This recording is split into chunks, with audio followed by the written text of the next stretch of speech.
Hello everyone, आप लोग कैसे हैं? आई होप कि आप लोग बहुत अच्छे होंगे। हमारे यूट्यूब चैनल में आपका बहुत बहुत स्वागत है।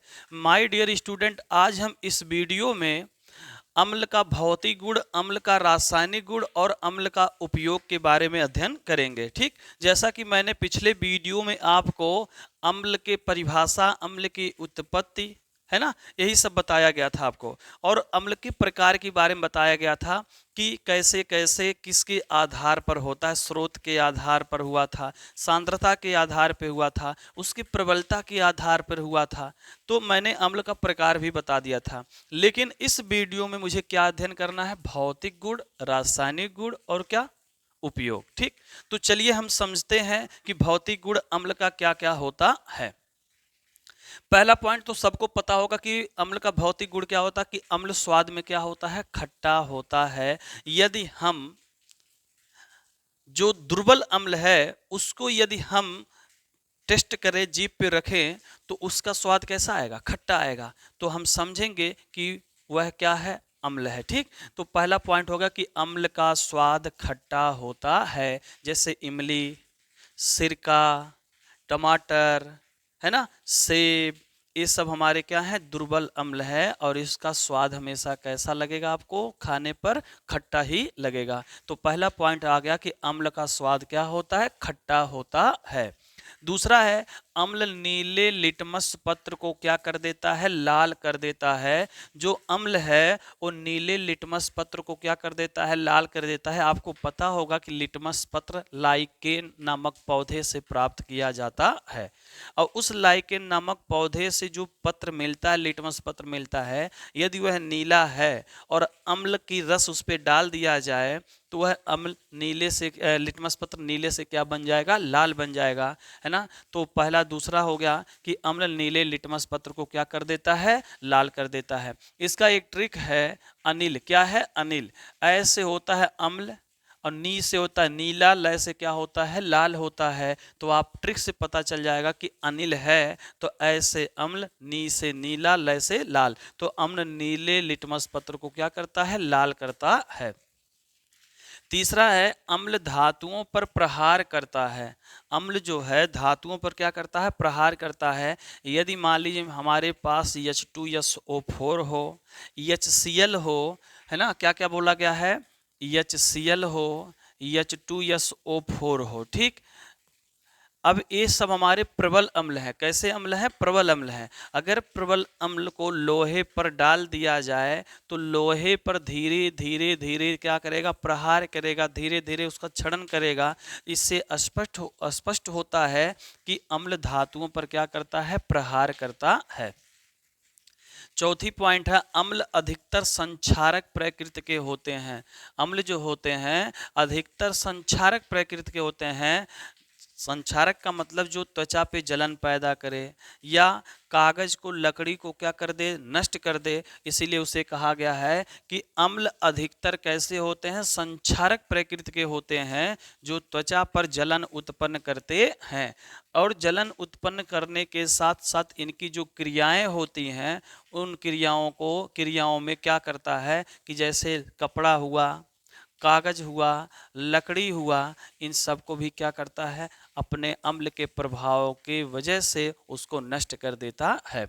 अगला पॉइंट है कि दुर्बल अम्ल धातुओं के साथ बहुत मंद गति से अपक्रिया करके विषैला यौगिक बनाता है। ये जो दुर्बल अम्ल है, दुर्बल अम्ल मैंने बोला है आपको कि CH3COOH, ये है एसिटिक अम्ल। और एसिटिक अम्ल किसमें पाया जाता है? सिरका में पाया जाता है ना।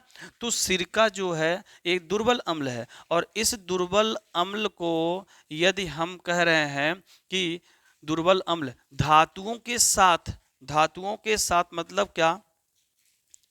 जिंक हुआ। क्या हुआ? जिंक हुआ। तो ये जिंक जो है एक धातु है। और ये जो दुर्बल अम्ल है, ये जिंक के साथ जो है अपक्रिया कैसे करेगी? मंद गति से अपक्रिया करके क्या बना देती है? विषैला यौगिक बना देती है। इसके साथ आपका कापर भी होता है। क्या होता है? कापर भी होता है। क्लियर, समझ में आया? कापर के साथ आपको पता चल गया होगा कॉपर के साथ आपका देखिए तांबा यह है, शीशा भी है, लेड भी है ना। तो इन सभी के साथ यदि क्या करता है, दुर्बल अम्ल अभिक्रिया करती है तो इनकी जो यौगिक बनती है वो यौगिक कैसा बनता है, विषैला। क्या बनेगा, विषैला बनेगा। जैसे मैंने यहाँ पर लिखा दही जो है, दही में आपका लैक्टिक अम्ल पाया जाता है। लैक्टिक अम्ल क्या है, दुर्बल अम्ल है ना। आगे करा खट्टे फल, खट्टे फल का मतलब जैसे सेब हुआ तो नींबू हुआ, इन सब में क्या, सेब में मैलेइक अम्ल पाया जाता है, नींबू में सिट्रिक अम्ल पाया जाता है। तो अगर दही हुआ या खट्टा पदार्थ हुआ, यदि उसे तांबे के पात्र में, किस पात्र में, तांबे के पात्र में, शीशे के पात्र में, जस्ते के पात्र में अगर हम रखते हैं तो धीरे धीरे क्या करता है कि यह अभिक्रिया करके एक विषैला यौगिक बना देता है। इसलिए कहा गया है कि पीतल और तांबे, पीतल या तांबे के पात्र में हमें दुर्बल अम्ल को नहीं रखना चाहिए। एनसीईआरटी प्रश्न भी किया है इसका कि पीतल एवं तांबे के बर्तनों में दही एवं खट्टे पदार्थ को क्यों नहीं रखना चाहिए। तो रीजन यही है कि उन सब पात्रों में रखने से विषैला यौगिक बनता है। तो आई होप आपको इस समझ में आ गया होगा अम्लों का भौतिक गुण। ठीक, अब हम समझेंगे रासायनिक गुण। तो स्क्रीनशॉट ले लीजिए इसका।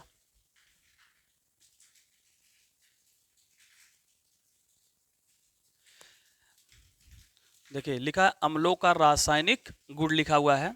तो पहला हेडिंग हमको पढ़ना, अम्लों के साथ धातुओं की क्या लिखा है, अभिक्रिया लिखा है। मतलब किसके साथ, अम्लों के साथ धातुओं की अभिक्रिया। तो मैंने आपको अम्ल के बारे में अच्छे तरीके से बता दिया गया है ना, कि अम्ल में कौन कौन आएगा। अम्ल में दुर्बल भी होता है और क्या होता है, प्रबल भी होता है ना। तो हमसे कह रहा है कि अम्लों के साथ धातुओं की अभिक्रिया। तो ध्यान दीजिएगा यहाँ पर देखिए मैंने एक सूत्र लिखा है, अम्ल प्लस धातु बराबर लवण और क्या बनता है, हाइड्रोजन गैस बनता है। मतलब हुआ कि अगर अम्ल के साथ अगर धातु मिल जाए, अम्ल के साथ क्या मिल जाए, धातु मिल जाए, तो क्या बनेगा, लवण बनेगा और हाइड्रोजन गैस क्या करेगा, मुक्त करेगा। तो इसको स्टेटमेंट में ऐसे लिख सकते हैं कि अम्ल के साथ धातुओं की अभिक्रिया होने पर लवण और हाइड्रोजन गैस मुक्त होता है। बस कुछ नहीं करना, इस हेडिंग में आगे पर लगा के जोड़ दीजिए, अम्लों के साथ धातुओं की अभिक्रिया होने पर लवण व हाइड्रोजन गैस मुक्त होता है। तो हम स्टेटमेंट नहीं लिखाएंगे, आपको समझ में आ गया होगा कि अम्ल के साथ धातुओं की अभिक्रिया होने पर लवण व हाइड्रोजन गैस बनता है या मुक्त होता है। और ये हो गया उसका सूत्र। अब हम क्या करेंगे कि अम्ल लिखेंगे, अम्ल के नीचे अम्ल का सूत्र, धातु के नीचे धातु का संकेत, और उसके बाद रिएक्शन दोनों का होगा तो कौन सा अम्ल बनेगा और हाइड्रोजन गैस क्या होगा, मुक्त होगा। तो देखिए यहाँ पर मैंने लिख दिया था, ये देखिए धातु है पोटेशियम, क्या है, पोटेशियम, मेरे साथ पढ़िएगा क्या लिखा है, potassium, sodium, calcium, magnesium, aluminium, zinc, ferrous, tin और क्या है, लेड। यहाँ पर क्या है, हाइड्रोजन है। ठीक, अब यहाँ पर नीचे देखिए कॉपर, मरकरी, उसके बाद Au का मतलब क्या होता है, गोल्ड, और Ag का मतलब होता है सिल्वर होता है। ठीक, तो इस तरह से मैंने यहाँ पर धातुओं का एक क्रमबद्धता श्रेणी बना दिया। ठीक, उसके बाद यहाँ पर अधातु है, अधातु में ऑक्सीजन, क्लोरीन, फ्लोरीन, कार्बन और क्या है, नाइट्रोजन है। हालांकि अभी धातुओं का और भी संकेत नाम है, अधातुओं का भी है, लेकिन मैंने इस रासायनिक गुण को अच्छे प्रकार से समझाने के लिए, है ना, ऐसा मैंने साइड में यहाँ पर क्या किया, कुछ धातुओं का कुछ अधातुओं का तत्व का नाम क्या किया, मैंने संकेत के द्वारा स्पष्ट कर दिया। ठीक, अब हमें यहाँ पर देखो बीच में हाइड्रोजन है, ये हाइड्रोजन के जितने ऊपर हैं सब क्या लिखा गया, अधिक क्रियाशील धातु हैं। अधिक क्रियाशील का मतलब ऐसा है कि यह किसी अन्य पदार्थ के साथ बहुत तेजी से अभिक्रिया करता है, इसलिए इसका नाम पड़ गया अधिक क्रियाशील धातु। ठीक, और यहाँ पर हाइड्रोजन की जो नीचे है कॉपर, मरकरी, गोल्ड और सिल्वर, ये आपके कम क्रियाशील धातु हैं। क्यों? क्योंकि इनको खुले वातावरण में यदि रखेंगे तो रिएक्शन उतना जल्दी नहीं होगा, लेकिन इन सबको अगर खुले वातावरण में रख दिए तो रिएक्शन होगा। जैसे सोडियम हुआ, पोटेशियम हुआ। अब सोडियम को खुले वातावरण में नहीं रख सकते हैं आप, खुले वातावरण में रखेंगे तो वह क्या करेगा, अब क्रिया तेज करेगा, आग लग जाएगा। इसलिए इसको केरोसिन में क्या करते हैं, डुबोकर रखा जाता है। तो सेम इसी तरह से आपको समझ में आ गया होगा कि हाइड्रोजन के ये ऊपर जितना है ये अधिक क्रियाशील धातु है, और हाइड्रोजन के नीचे ये सब क्या है, कम क्रियाशील धातु है। ठीक, अब हमें इन्हीं में से धातुओं को इसमें क्या करना है, अम्ल के साथ रिएक्शन करना है। तो देखिए हम रिएक्शन कैसे कर रहे हैं, ध्यान से देखिएगा। पहला पॉइंट यहां पर हम ले लेते हैं, अम्ल में कोई भी अम्ल उठाइए, उठा लिया जाए HCl। क्या उठाएं, HCl। और याद भी करते जाइए HCl कैसा अम्ल है, प्रबल अम्ल है। HCl हो गया अम्ल, इसके नीचे हम लिखेंगे धातु जडयन। क्या लिखेंगे, जडयन। अब हमारा HCl प्लस जडयन हो गया इक्वल टू, देखिए तो HCl अम्ल है, जिंक क्या है, धातु है। जब अम्ल में धातु अब क्रिया करती है तो कौन सी गैस मुक्त होती है, हाइड्रोजन गैस मुक्त होती है। हाइड्रोजन गैस का अणुसूत्र होता है H2। क्या होगा, H2। अब H2 जब निकल जाएगा तो बचा आपके पास क्या, ZnCl बचा, ZnCl। अब हमें चेक करना है कि ZnCl आपका फार्मूला सही है कि गलत है। तो देखिए हम क्या करेंगे, यहाँ पर Zn लिखेंगे, यहाँ पर Cl लिखेंगे। ठीक, क्लियर। अब Zn का मतलब जिंक कितना होता है, 30 होता है। Zn कितना होता है, 30। इसके बाहतम कोष में 2 इलेक्ट्रॉन, इसके बाहतम कोष में 1 इलेक्ट्रॉन। ये कैसे आया, समझो। यहाँ पर Zn का इलेक्ट्रॉनिक विन्यास करेंगे तो 2, 8, 18 कामा कितना आएगा, 2 आएगा। तो इसके बाहर देखिए 18 2 20 और 8 28 और 2 कितने हो गए, 30। ये तो हो गया बोरबरी के नियम से इलेक्ट्रॉनिक विन्यास हो गया। तो बोरबरी के नियम से इलेक्ट्रॉनिक विन्यास जब आ गया तो इसके बाहर कितना इलेक्ट्रॉन है, 2। तो यहाँ बाहर 2 था, यहाँ पर 2 इसके नीचे लिख दिया। क्लियर। यहाँ पर क्लोरीन है, क्लोरीन 17 है, तो इसका इलेक्ट्रॉनिक विन्यास 2, 8, 7 होगा। ठीक, अब यहाँ पर 2, 8, 7 जब है तो इसके बाहतम कोष में 8 इलेक्ट्रॉन को पूर्ण करने के लिए कितने इलेक्ट्रॉन की जरूरत है, 1। तो 1 इलेक्ट्रॉन यह लेगा, इसलिए यहाँ पर इसके बाहर 1 इलेक्ट्रॉन हो गया। क्लियर। अब यहाँ पर हम क्रॉस गुणा मारेंगे, यहाँ पर तो यहाँ पर देखिए Zn में क्रॉस गुणा होगा, ध्यान दीजिएगा। यहाँ पर हमने यहाँ पर Zn के नीचे 2 कैसे रखा, इलेक्ट्रॉनिक विन्यास का बाहतम कोष में जो इलेक्ट्रॉन था 2 रख दिया, और क्लोरीन में 7 नहीं रखा जाएगा। क्यों? क्योंकि 8 पूरा करने के लिए 1 की कमी है तो 1 लिखेंगे। तो यहाँ पर क्रॉस गुणा करेंगे तो Zn में 1 का गुणा करेंगे Zn आएगा, और Cl में 2 का गुणा करेंगे आएगा क्या, Cl2 आएगा। इसका मतलब ZnCl क्या है, गलत है, लिखेंगे क्या, ZnCl2 लिख देंगे। क्लियर, समझ में आया अब यहाँ पर। अब हमें देखना है, आ गया ना समझ में, ये कैसे आया फार्मूला। तो यहाँ पर हमारा हो गया HCl अम्ल है, Zn धातु है। जब अम्ल को धातु के साथ अब क्रिया किया गया तो यहाँ पर ZnCl2 ये लवण बन गया, हाइड्रोजन गैस क्या हो गया, मुक्त हो गया। ठीक, अब हम इसे देखेंगे कि मेरा ये दोनों पक्ष, राइट हैंड साइड और लेफ्ट हैंड साइड, दोनों हमारा परमाणुओं की संख्या बराबर है कि नहीं है। अब देखो यहाँ पर हाइड्रोजन कितना है, इस साइड में 1 है, और इधर हाइड्रोजन कितना है, 2। तो कमी किधर है, इधर कमी है। फिर से देखो हाइड्रोजन, यहाँ ये अभिकारक है और ये उत्पाद है। यहाँ पर हाइड्रोजन कितना है, 1 है, और यहाँ हाइड्रोजन कितना है, 2। तो यहाँ पर कमी है, तो यहाँ पर 2 है, यहाँ पर 1 है, तो इसके आगे कितना लिख देंगे, 2। क्या लिख दिए, 2। क्लियर, समझ में आया। अब देखो मिलाओ, हाइड्रोजन यहाँ पर H बराबर कितना लिखेंगे, 2। इधर हाइड्रोजन कितना हो गया, 2। क्लोरीन के आगे 2 है तो Cl कितना हो गया, 2। इधर क्लोरीन कितना है, 2। Zn कितना है, Zn कितना है, 1। इधर Zn कितना है, 1। अब मैच करो, Zn इधर 1, Zn इधर 1, क्लोरीन 2, क्लोरीन 2, हाइड्रोजन 2, हाइड्रोजन 2। इसका मतलब मेरा रिएक्शन क्या है, सही है, कहीं पर गलत नहीं है। ठीक, आई होप आपको समझ में आ गया होगा। आगे चलते हैं, कोई और दूसरा चेक करिए। जड़यन के साथ माली अम्ल को अब की बार H2SO4 प्लस जड़यन, बड़े आराम आराम से समझा रहे हैं आपको, है ना, और बहुत इत्मीनान से समझिएगा, ज्यादा जल्दी नहीं है। H2SO4 प्लस क्या है, जड़यन है। अब अम्ल है और ये क्या है, धातु है। जब अम्ल को धातु के साथ अब क्रिया करते हैं तो क्या बनता है, लवण बनता है और हाइड्रोजन गैस। लेकिन हमें अभी पता नहीं कौन सा लवण बनेगा, लेकिन एक चीज तो पता चल गया कि हाइड्रोजन गैस इससे बाहर होगा। लीजिए, बाहर हो गया, मुक्त हो गया।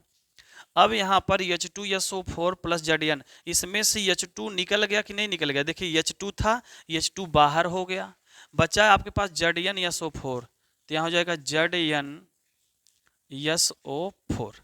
अब इसको चेक करिए सही है कि गलत, तो जड़यन अलग करो, SO4 अलग करो। जड़यन के 72 कोष में भी जस्ट पढ़े हैं, 2 होता है, SO4 में भी 2 होता है, 2 2 कट गया, 1 1 आया। जड़यन में 1 का गुणा करेंगे जड़यन, SO4 में 1 का गुणा करेंगे SO4 आएगा। इसका मतलब ये दिया गया जो अभिक्रिया है या समीकरण हमने प्राप्त किया, ये क्या है, सत्य है, कहीं पर कोई गलत नहीं है। आगे यहाँ पर समझ में, आगे रिएक्शन फिर देखो, मैग्नीशियम के साथ देख लिया जाए।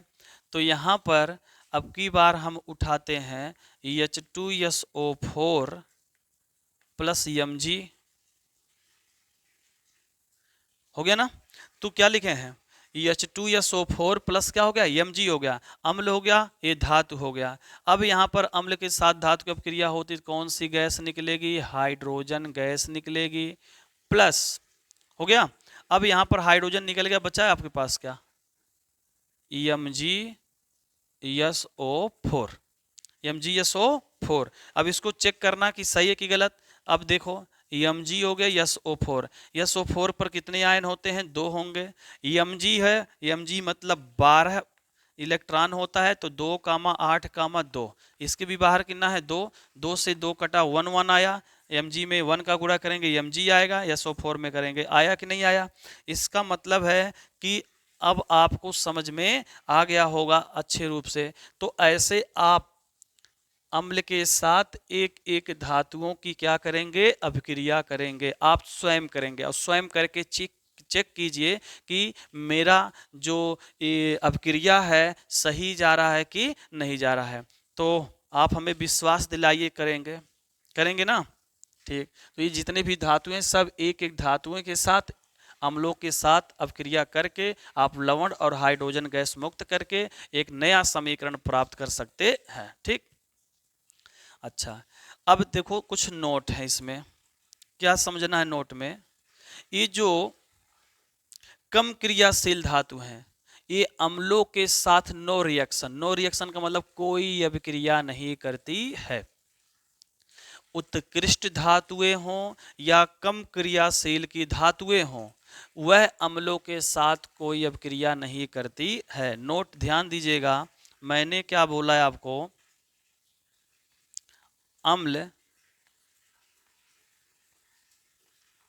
कम क्रियाशील, अम्ल कम क्रियाशील धातुओं के साथ, धातुओं के साथ कोई अभिक्रिया, कोई अभिक्रिया नहीं करती है। क्या लिखे हैं, अम्ल जो है कम क्रियाशील धातु है, तो ये कम क्रियाशील है, तो अम्ल कम क्रियाशील धातुओं के साथ कोई अभिक्रिया नहीं करती है। देखिए कैसे, यहां पर Cu अम्ल ले लीजिए, HCl ले लीजिए, अम्ल हो गया। कम क्रियाशील धातु में हमारा Cu है, इक्वल टू नो रिएक्शन लिखेंगे, क्या लिखेंगे, नो रिएक्शन लिखेंगे। इसी तरह H2SO4 इक्वल टू Au ले लीजिए, लिखेंगे नो रिएक्शन। आगे ऐसे आप फिर HCl के साथ जोड़ लीजिए आप Ag, आगे क्या लिखेंगे? नो रिएक्शन लिखेंगे। क्या लिखेंगे? नो रिएक्शन लिखेंगे। बोलो आ गया समझ में कि नहीं आया? तो जो अधिक क्रियाशील धातुएं होते हैं वह अम्ल के साथ रिएक्शन करके लवण और हाइड्रोजन गैस बनाएंगे, परंतु जो कम क्रियाशील की धातुएं होती हैं वह अम्लों के साथ कोई रिएक्शन नहीं करती। इसलिए यहां पर बोला गया Cl plus Cu equal to no reaction, no reaction, no reaction. I hope आपको समझ में आ रहा होगा। ठीक, तो इतना स्क्रीनशॉट ले लीजिए, क्योंकि हम आगे फिर दूसरा अब क्रिया बताने जा रहा हूं। देखिए अब हम लोग पढ़ेंगे अम्लों का रासायनिक गुण का दूसरा भाग। ठीक, लिखा अम्लों के साथ धात्विक ऑक्साइड की अभिक्रिया। अच्छे से पहले हेडिंग को समझिएगा। लिखा अम्लों के साथ, तो अम्ल तो आप जान ही रहे हैं। ठीक, अगर धात्विक ऑक्साइड, धात्विक ऑक्साइड में ध्यान दीजिएगा। धात्विक मतलब धातु, ऑक्साइड का मतलब ऑक्सीजन, मतलब धातु और ऑक्सीजन यदि मिला हुआ है तो उसको बोलेंगे धात्विक ऑक्साइड। देखो कैसे, मान लीजिए ये धातु हमने यहां लिखा, यहां प्लस ऑक्सीजन लिख दिया। क्या लिख दिया? ऑक्सीजन, है ना। अब धातु और ऑक्सीजन मिलकर क्या बनाएगा? धात्विक ऑक्साइड, धात्विक ऑक्साइड। ध्यान दीजिएगा, धातु मान लीजिए मैंने यहां जिंक ले लिया और प्लस O2 ले लिया, तो Zn ये धातु हो गया, ऑक्सीजन O2 हो गया। ऑक्सीजन में O नहीं लिखिएगा, ध्यान दीजिएगा। ऑक्सीजन हमेशा द्विपरमाणुक होता है, हाइड्रोजन क्या होता है? द्विपरमाणुक होता है। तो हाइड्रोजन बोला H2 लिखिए, ऑक्सीजन बोला O2 लिखिए। समझ में आ गया न? तो इसी ध्यान दीजिएगा। तो धातु Zn हो गया, ऑक्सीजन O2 हो गया। यदि इसे हम क्या करते हैं? जलाते हैं, तो हमारा क्या बनेगा? ZnO। क्या बनेगा? ZnO। Zn, अब कहेंगे कि यहां पर O2 लिखा गया था, यहां पर O हो गया। यही बोल सकते हैं आप लोग ना, यहाँ पर O2 था तो कैसे यहाँ पर हो गया? ये भाई अब क्रिया है, तो यहाँ पर मैंने धातु Zn लिया, ऑक्सीजन O2 लिया, इन दोनों की जब अब क्रिया होती है तो मेरा क्या बनता है? ZnO बनता है। अब यहाँ बैलेंस करेंगे, Zn 1 है, Zn 1 है, ऑक्सीजन कितना है? 2, इसके आगे कितना हो जाएगा? 2। लेकिन अब ऑक्सीजन बराबर हुआ, लेकिन जिंक बढ़ गया। क्या बढ़ गया? जिंक, तो आगे जिंक के आगे 2 हो गया। तो ये देखिए धातु है और ये ऑक्सीजन, इसलिए इसको हम बोलेंगे धात्विक ऑक्साइड। क्या बोलेंगे? धात्विक ऑक्साइड। तो ZnO क्या होगा? धात्विक ऑक्साइड हो गया। ऐसे Ca प्लस O2 ले लिया जाए तो क्या बन जाएगा? CaO बन जाएगा। क्या बन जाएगा? CaO बन जाएगा। अब CaO बना तो ये भी Ca धातु है, ऑक्सीजन, तो हो जाएगा धात्विक ऑक्साइड, धात्विक ऑक्साइड, धात्विक ऑक्साइड। बैलेंस करना है, ऑक्सीजन 2 है, 2 हो जाएगा, कैल्शियम 2 बढ़ गया तो 2 हो गया। ये सब हमारे क्या है? ये सब धात्विक ऑक्साइड है। और इन्हीं धात्विक ऑक्साइड के साथ यदि अम्ल मिल जाए, क्या मिल जाए? अम्ल मिल जाए, प्लस कर दिया जाए अम्ल, तो क्या बनेगा? लवण, और क्या बनेगा? जल बनेगा, है ना। तो आप इसका स्टेटमेंट ऐसे देंगे कि जब अम्ल के साथ, ध्यान से सुनिएगा, लिख भी लीजिएगा, जब अम्ल के साथ धात्विक ऑक्साइड की अभिक्रिया होती है तो लवण और जल बनता है। फिर से सुनिएगा, जब अम्ल के साथ धात्विक ऑक्साइड की अभिक्रिया होती है तो लवण और जल बनता है, लवण और जल बनता है। क्लियर? अब रिएक्शन, इसका सूत्र देखिए, अम्ल प्लस धात्विक ऑक्साइड इक्वल टू लवण और क्या है? जल है। क्लियर? अब इस पर हम एग्जाम्पल उठाने जा रहे हैं, ध्यान से देखिएगा। पहला पॉइंट यहाँ पर अम्ल में हम लेते हैं HCl। क्या लेते हैं? HCl प्लस धात्विक ऑक्साइड में हम लेते हैं CaO। क्या लिखे हैं? CaO। तो HCl अम्ल हो गया, धात्विक ऑक्साइड CaO हो गया, तो इक्वल टू क्या बनेगा? लवण और जल। तो हमें जल का सूत्र तो याद है, H2O लिख दिया गया। अब इसमें से H2O निकल गया तो बचा है आपके पास क्या? H निकल गया, O निकल गया, बचा आपके पास क्या? Cl और Ca बचा, तो यहाँ हो जाएगा CaCl हो गया। अब हमें ये चेक करना है कि सही है कि गलत। तो ऐसे बताया गया है कि कैल्शियम Cl लिखे हैं, तो कैल्शियम का परमाणु क्रमांक होता है 20। तो 2,8,8,2 होता है। ठीक, इसके बाहर कितना है, 2 है। और आपको क्लोरीन के बारे में पता ही है, क्लोरीन का 17 होता है, 2,8,7। तो इसके 72 कोष में एक इलेक्ट्रॉन की कमी है 8 पूर्ति करने के लिए, तो 1 लिख देंगे। C में 1 का गुणा करेंगे तो Ca, Cl में 2 का गुणा करेंगे Cl2, तो क्या बन के आया, CaCl2 हो गया। आ गया ना आसानी से अब क्रिया।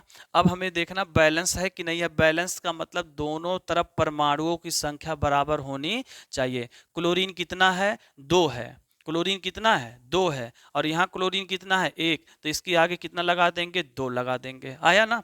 अब यहाँ पर हाइड्रोजन 2 हो गया, हाइड्रोजन 2 हो गया। क्लियर।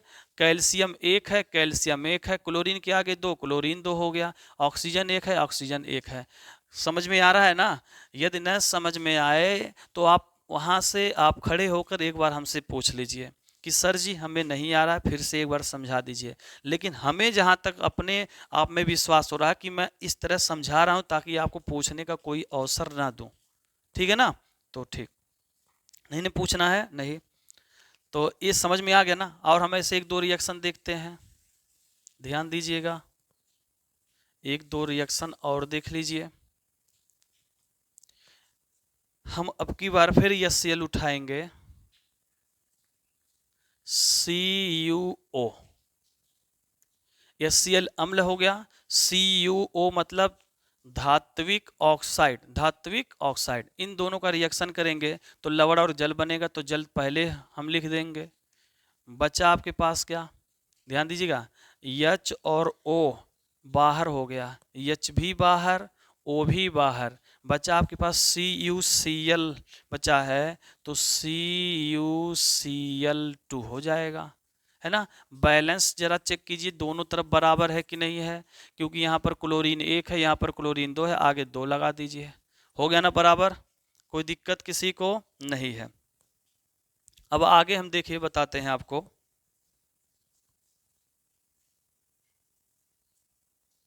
लाइट कट चुकी है, ठीक है, फिर भी हमें चेहरे से मतलब नहीं है, आपको समझने, है ना, समझना चाहिए केवल, बस आराम से चलिए। अब यहाँ पर हो गया रिएक्शन, फिर दूसरी रिएक्शन उठाया जाए आपके साथ। फिर यहाँ पर उठाऊंगा मैं H2SO4 प्लस ZnO। ये अम्ल है और ये क्या है, जिंक ऑक्साइड है, मतलब इसको जिंक ऑक्साइड भी बोलेंगे, धात्विक ऑक्साइड। तो आपको पता है अम्ल के साथ धात्विक ऑक्साइड की अपक्रिया होने पे लवण और जल बनता है। तो यहाँ पर जल बन गया। बचा आपके पास क्या, H2O निकल गया, बचा ZnSO4, ZnSO4। आ रहा है ना समझ में। तो इस तरह से आप रिएक्शन करेंगे। बहुत सारे धात्विक ऑक्साइड हैं और सभी धात्विक ऑक्साइड के साथ अम्ल की अपक्रिया करेंगे तो लवण और क्या बनेगा, जल बनेगा। इस तरह से मैंने अम्लों के साथ धात्विक ऑक्साइड की अपक्रिया के बारे में भी क्या किया, अध्ययन कर लिया। ठीक इसी तरह अब हम तीसरा नंबर चलते हैं, ध्यान से देखिए। तीसरा नंबर है अम्लों के साथ, अम्लों के साथ, अम्लों के साथ धात्विक कार्बोनेट व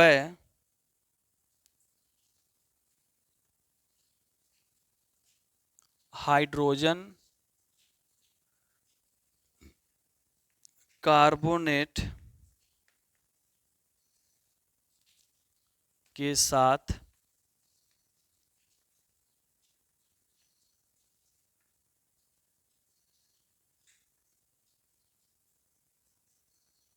अपक्रिया।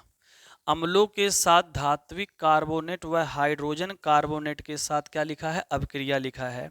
तो ध्यान यहाँ पर आपको देना है कि अम्लों के साथ धात्विक कार्बोनेट है। यहाँ पर देखिए धात्विक ऑक्साइड था, तो ऑक्साइड मतलब ऑक्सीजन जुड़ा है, धातु है और ऑक्सीजन जुड़ा है इसलिए धात्विक ऑक्साइड है। लेकिन यहाँ पर धात्विक कार्बोनेट है, मतलब धातु भी रहेगा और कार्बोनेट रहेगा। ध्यान दीजिएगा, कार्बोनेट को हम लोग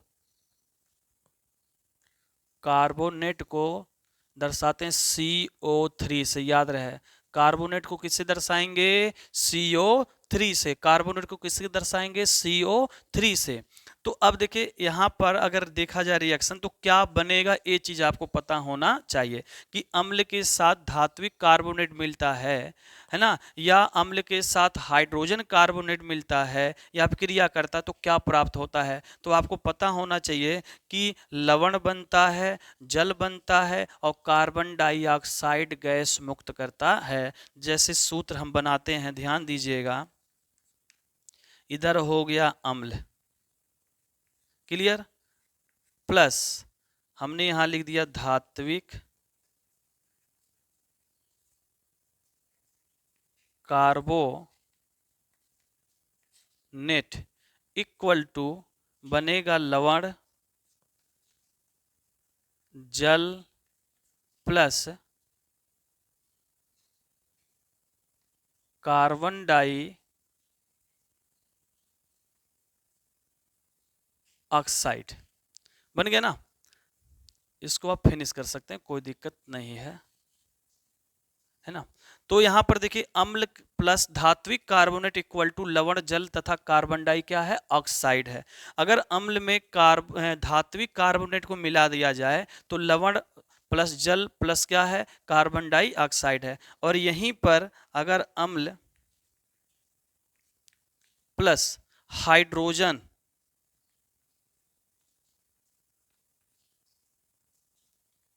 कार्बोनेट इक्वल टू, तो क्या बनेगा? लवण बनेगा, जल बनेगा और क्या बनेगा? कार्बन डाई ऑक्साइड ही बनेगा। तो आइए रिएक्शन देखा जाए। तो इसको लिखेंगे कैसे पेपर में, जब आपको पूछेगा तो बोलेंगे जब अम्ल के साथ धात्विक कार्बोनेट व हाइड्रोजन कार्बोनेट के साथ अपक्रिया होती है तो लवण जल और कार्बन डाइऑक्साइड गैस मुक्त होता है। देखिए एग्जाम्पल से समझिए, जैसे मान लीजिए मैंने HCl ले लिया, HCl अम्ल हो गया। अब धात्विक कार्बोनेट कह रहा तो कार्बोनेट को आपको पता चल गया CO3 रहेगा, इसके आगे कोई धातु जोड़ दीजिए तो बन जाएगा धात्विक कार्बोनेट। कार्बोनेट के आगे कोई धातु अगर लिख दिया जाए तो क्या बन जाएगा? धात्विक कार्बोनेट। अब हम धात्विक कार्बोनेट में मान लीजिए इसके आगे हम कैल्शियम जोड़ दें तो CaCO3 हो गया, तो बोलेंगे कैल्शियम कार्बोनेट या धात्विक कार्बोनेट। तो यहां हो जाएगा CaCO3 इक्वल टू, हो गया ना। अब क्या क्या बना? लवण बनेगा, जल बनेगा, कार्बन डाइऑक्साइड। तो इन तीनों में क्या क्या पता है आपको? इन तीनों में भाई कार्बन डाइऑक्साइड है तो कार्बन डाइऑक्साइड का सूत्र तो पता है, CO2 हो जाएगा। जल है तो H2O हो जाएगा। लवण क्या बनेगा? अब ध्यान दीजिएगा, ये जो चीजें निकल गई है उसको ध्यान से देखिएगा। यहाँ पर H था, H बाहर हो गया है ना। उसके बाद यहाँ पर ध्यान दीजिए CO3 था, CO2 निकला है, तब भी हमारा क्या बचा है? ऑक्सीजन बचा है। तो हमारा बैलेंस में भी ऑक्सीजन बराबर हो सकता है। तो बचा सब मिला के मेरे पास यहाँ पर Cl और Ca बचा है, तो CaCl मिलकर बनेगा CaCl2 हो जाएगा, जैसा कि यहाँ लवण देखिए है। अब देखना कि बैलेंस है कि नहीं है। तो देखो हाइड्रोजन 1, इधर हाइड्रोजन कितना है? 2 है कि नहीं है। तो हमें हाइड्रोजन बराबर करना है, बराबर हो गया। क्लोरीन कितना हो गया? 2, इधर क्लोरीन कितना है? 2, बहुत सही। कैल्शियम 1, कैल्शियम 1, ऑक्सीजन 3, ऑक्सीजन 2, 1, 3, बराबर है कि नहीं है। क्लियर, समझ में आया ना। इसी तरह हम सोडियम कार्बोनेट के साथ HCl का करें, HCl plus sodium carbonate equal to, पता होगा आपको कि जल बनेगा, CO2 बनेगा, इसके अलावा जो बचा वो आपका क्या हो जाएगा? ध्यान दीजिए, H है, H निकला है, O था, O भी निकल गया, 2 1 3 भाग निकल गया, बचा आपके पास सोडियम क्लोराइड। रीन, है ना। तो सोडियम और क्लोरीन बचा, तो सोडियम क्लोरीन से एक फार्मूला बनता है NaCl। ये भी एक प्रकार का क्या है, लवण है। बैलेंस करिए, यहाँ पर Cl एक है, यहाँ पर हाइड्रोजन एक है, यहाँ पर हाइड्रोजन कितना है, दो है, दो हो गया। सोडियम दो था, यहाँ पर सोडियम के आगे दो लगा दीजिए। आया कि नहीं आया समझ में, आ रहा ना समझ में। ठीक इसी तरह समझते चलिए। एक और हम बोले हैं कि हाइड्रोजन कार्बोनेट है, तो उसको भी ले सकते हैं। ध्यान दीजिएगा, पोटेशियम, ये हो गया सल्फ्यूरिक अम्ल, H2SO4 हो गया। अब H2SO4 के साथ यदि आप पोटेशियम बाइकार्बोनेट की रिएक्शन कराएंगे तो क्या बनेगा, आपको पता होगा कि जल पहले बनेगा, कार्बन डाइऑक्साइड बाहर कर दीजिए, ऊपर एरो लगाइएगा क्योंकि गैस है। ठीक, अब बचा आपके पास क्या, K2SO4। इस तरह मैंने अम्लों के साथ धात्विक कार्बोनेट व हाइड्रोजन कार्बोनेट के साथ अपक्रिया क्या किया, सीख लिया। कोई दिक्कत नहीं ना है। ठीक, इसको स्क्रीनशॉट ले लीजिए।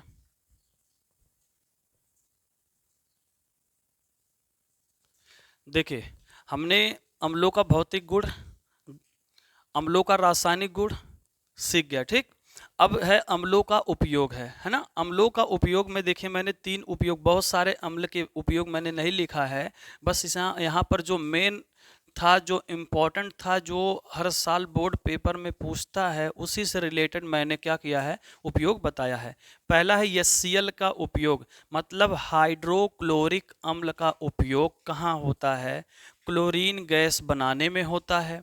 कलई से पहले लोहे की चादरों को साफ करने के लिए HCl का प्रयोग होता है। कलई करने का मतलब होता है पेंट करना। किसी लोहे को जब पेंट करना होता है तो पेंट करने से पहले ही हम HCl से उसे क्या करते हैं, साफ कर लेते हैं। आगे वस्त्रों के उद्योग में कपड़ों को रंगने के लिए होता है, यानी जहाँ पर कपड़े का उद्योग है, जहाँ पर कपड़ा बनता है, वहाँ पर उसको रंगने के लिए हम क्या करते हैं, HCl का उपयोग करते हैं। दूसरा है H2SO4, जिसको बोलते हैं सल्फ्यूरिक अम्ल बोलते हैं। सल्फ्यूरिक अम्ल का प्रयोग कहाँ होता है, लेड बैटरी में किया जाता है। लेड बैटरी में H2SO4 डाला जाता है। पेट्रोलियम के उद्योग में, जहाँ पर पेट्रोल उद्योग है, जहाँ पर उसको हम फिल्टर करते हैं, वहाँ पर भी H2SO4 का क्या होता है, प्रयोग होता है।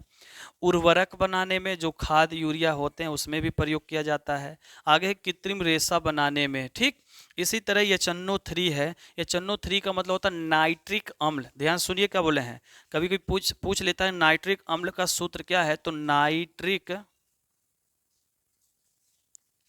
अम्ल, और नाइट्रिक अम्ल का सूत्र होता है HNO3 होता है। ठीक, क्लियर हो गया। अब HNO3 या नाइट्रिक अम्ल का उपयोग कहाँ होता है, सोना चांदी के शोधन में। जो सोनार लोग होते हैं, सोना है चांदी है, उसको सोना मतलब क्या है कि सही है कि गलत है, उसके शोधन में हम लोग क्या करते हैं, HNO3 का क्या करते हैं, प्रयोग करते हैं। उसके शोधन में जांचते हैं कि असली है कि नकली है। अगला पॉइंट है कि HNO3 का प्रयोग औषधि बनाने में, औषध मतलब जैसे होता है दवा ववा बनाने के लिए। ठीक, HNO3 का प्रयोग करते हैं। विस्फोटक रंग बनाने के लिए भी HNO3 का क्या करते हैं, प्रयोग करते हैं।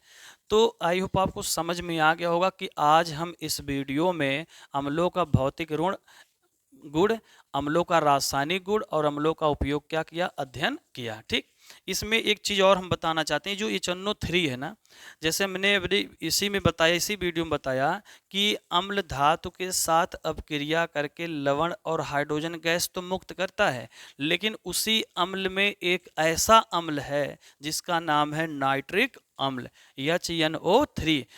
मतलब एक ऐसा ये अम्ल है नाइट्रिक अम्ल की ये धातु के साथ अपक्रिया करके हाइड्रोजन गैस मुक्त नहीं करता है, बल्कि उसको अपचयित करके जल बना देता है और नाइट्रिक ऑक्साइड बना देता है। देखिए कैसे, ध्यान दीजिएगा। यहाँ पर मैंने यहाँ पर जिंक लिया और HNO3 लिख दिया इक्वल टू, तो आपको पता चल रहा होगा कि ये धातु है और ये क्या है, अम्ल है। तो आपको ये भी याद आ रहा होगा कि सर जी बताए थे कि धातु के साथ अम्ल की अभिक्रिया या अम्ल के साथ धातु की अभिक्रिया होने पर लवण बनता है और हाइड्रोजन गैस बाहर होता है। हाँ, हमने सत्य बताया, परंतु हमने ये भी बताया आपको कि नोट में कि नाइट्रिक अम्ल एक इकलौता ऐसा अम्ल है कि जिसको धातु के साथ अपक्रिया करने पर हाइड्रोजन गैस नहीं निकलता, बल्कि उसको अपचयित करके जल बना देता है। देखिए कैसे, ये जल बन गया प्लस नाइट्रस ऑक्साइड, क्या बोलेंगे, नाइट्रिक ऑक्साइड, इसका नाम क्या है, नाइट्रिक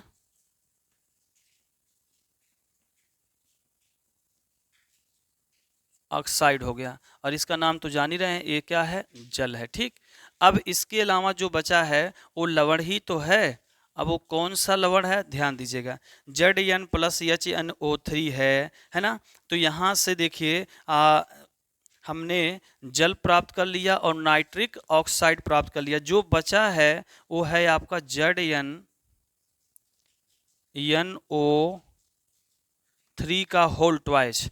एकदम रट्टा कर लीजिएगा कि HNO3 एक ऐसा अम्ल है जो धातु के साथ अपक्रिया करके हाइड्रोजन गैस बाहर नहीं करता है, बल्कि हाइड्रोजन गैस को क्या करता है, अपचयित कर लेता है। जानते हैं क्यों? क्योंकि हाइड्रोजन गैस इसलिए नहीं बाहर कर रहा है क्योंकि HNO3 जो होता है ये तीव्र ऑक्सीकृत होता है। क्या होता है? तीव्र ऑक्सीकारक होने के कारण यह हाइड्रोजन को ऑक्सीकृत करके क्या बना देता है, जल बना देता है। फिर से सुनिएगा कि धातु के साथ HNO3 की अपक्रिया करने पर हाइड्रोजन गैस नहीं मुक्त होता है, क्योंकि HNO3 एक तीव्र ऑक्सीकारक है और तीव्र ऑक्सीकारक होने के कारण यह हाइड्रोजन को अपचयित करके क्या बना देता है, जल बना देता है।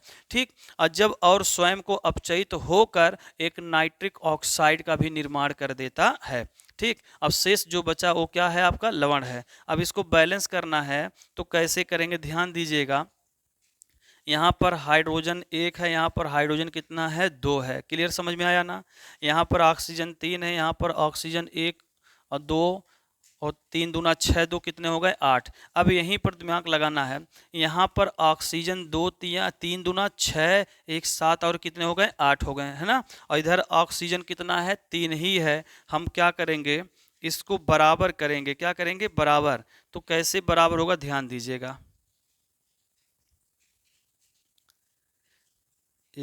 इसको आप ऐसे करिए, 3 दूना 6, 1 7, 1 8। मतलब किसी भी रासायनिक अभिक्रिया को बैलेंस करना है, दोनों तरफ परमाणुओं की संख्या को बराबर करना है, तो आप पहले पता लगाइए कौन सा परमाणु सबसे अधिक है। तो सबसे अधिक कौन सा मिला, ऑक्सीजन, 3 दूना 6, 1 7, 1 8। अच्छा, इधर देखो नाइट्रोजन, नाइट्रोजन देखो ध्यान से, 2 बाहर है और एक कितना है, 3 नाइट्रोजन बाहर है ना। अब 3 नाइट्रोजन जब बाहर है तो मुझे 3 नाइट्रोजन करने के लिए यहाँ 3 लिखेंगे तो 3 त्रिका 9 ही हो जाएगा मेरे पास, लेकिन मेरा हाइड्रोजन नहीं बराबर होगा। अब हम क्या करेंगे, यहाँ पर 3 लिखेंगे। क्या लिखेंगे, 3। अब 3 जिंक हुआ तो 3 के आगे जिंक लिख दिए, बराबर। अब यहाँ पर मिलाओ जरा, 3 दूना 6, ऑक्सीजन पे ध्यान देना, 3 दूना 6 और 6 त्रिक 18 और 18 और 1 19 और 1 कितने हो गए, 20 हो गए, है ना। अब हमें क्या करना है, यदि यहाँ पर 8 कर दिया जाए तो यहाँ पर हमारा हाइड्रोजन 8 हुआ तो यहाँ पर 4 हो गया। अब जरा मिला लो, सब बराबर हो गया। देखो 3 दूना 6 त्रिक 18 और 18 और 4 कितने हो जाएंगे, 18 और 4, 2 अच्छा यहाँ पर भी होगा क्योंकि 2 नाइट्रोजन भी है बाहर, है ना। चलिए, इस तरह से मैंने क्या किया, यहाँ पर HNO3 के साथ जिंक की जो अपक्रिया करा था तो यहाँ पर मैंने एक समीकरण दिया, इसको आप नोट में समझिएगा। ठीक, आई होप आपको यह वीडियो अच्छा लगा हो, तो इस वीडियो को लाइक करें, कमेंट करें, सब्सक्राइब करें। ठीक, मिलते हैं फिर हम अगले टॉपिक में, अगले वीडियो में।